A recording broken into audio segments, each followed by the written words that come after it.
Hi hello నమస్తే, welcome to my channel. ఎలా ఉన్నారండి? నేనైతే చాలా బాగున్నాను. మరొక కొత్త రెసిపీతో మీ ముందుకు వచ్చాను. ఇది సింపుల్ అండ్ ఈజీ, మరియు పిల్లలు ఎవరైతే బీరకాయ ఇష్టపడని పిల్లలు ఎవరైతే ఉంటారో వాళ్ళు అసలు చాలా బాగా ఇష్టంగా 1-2 సార్లు తింటారు.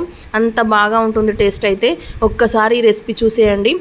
నేను మళ్ళీ చెప్తున్నాను, ఇది వంటల హరితేరి ఎక్స్పర్ట్స్ కోసం కాదు, న్యూ లెర్నర్స్ ఎవరైతే కొత్తగా వంటలు నేర్చుకుంటారో వాళ్ళ కోసమే నేను పెట్టే ప్రతి వీడియో తప్పకుండా వాళ్ళకు ఉపయోగపడుతుందని నేను షేర్ చేస్తున్నాను.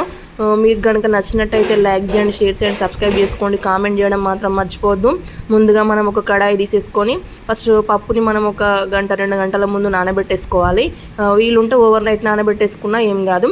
అట్లా నానబెట్టేసుకున్నాక బీరకాయ ముక్కల్ని కూడా నీట్గా మొత్తం పొట్టంతా తీసేసుకొని నీట్గా కట్ చేసేసుకొని పెట్టేసుకోవాలి.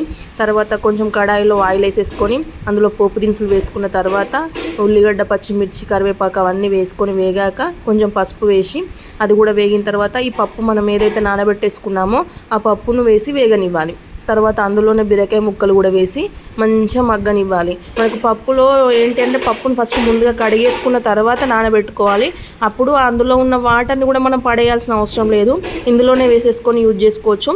అట్లా వేయడం ద్వారా ఏంటి అని అంటే చాలా జ్యూసీగా కమ్మగా అసలు పిల్లలకు మనం బీరకాయ తింటున్నామన్న ఫీలింగ్ కూడా రాదు, అంత బాగుంటుంది టేస్ట్.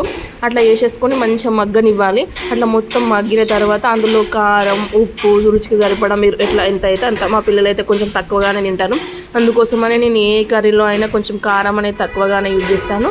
మీరు తినే వాళ్ళు ఉంటే ఇంకొక హాఫ్ స్పూన్ ఎక్కువైనా వేసుకోవచ్చు. అట్లా వేసుకొని మంచిగా కలుపుకున్న తర్వాత కొంచెం వాటర్ వేసేసుకొని మంచిగా slow flame to medium flame adjust చేసుకుంటూ మగ్గనివ్వాలండి. అసలు ఎంత కమ్మగా ఉంటుందో చెప్పలేను. నోట్లో వేసుకుంటే ఇట్లా వెన్నెలా కరిగిపోతుంది బీరకాయ వక్క అనేది, అంత బాగుంటుంది.